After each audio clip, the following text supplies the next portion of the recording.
basic probability. Example 1.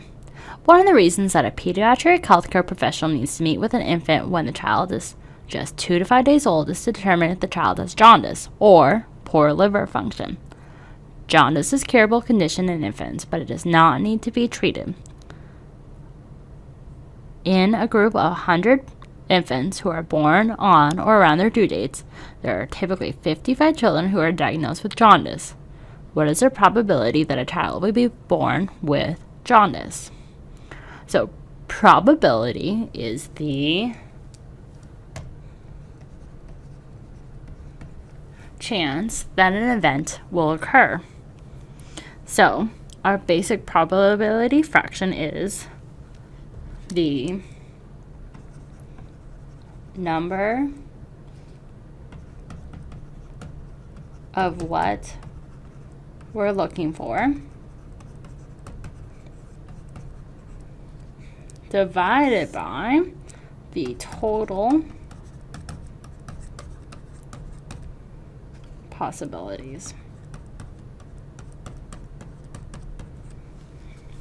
So for this scenario, so we have 100 children. So this is our bottom number. Then we need to look for the number of jaundice cases, which is 55. So 55 or 100 gives us the fraction. But we need to reduce the fraction by dividing the top and the bottom by 5.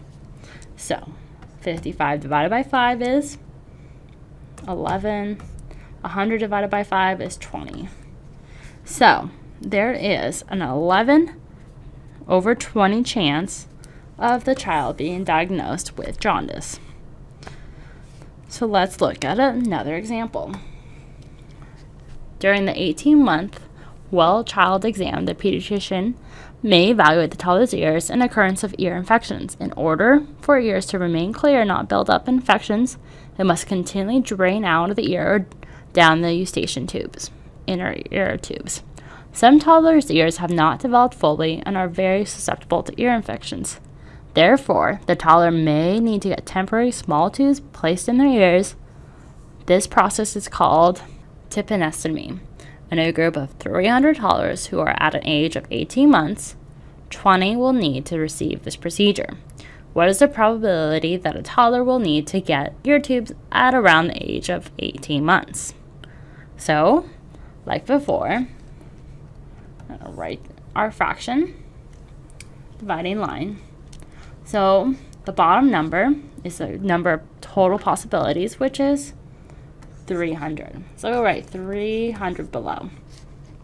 Then, on the top, we see that there are 20 that will need the procedure.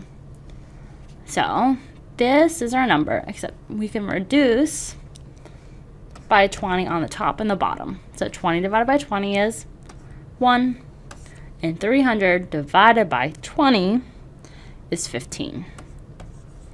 So 1 in 15 kids will need to receive this procedure.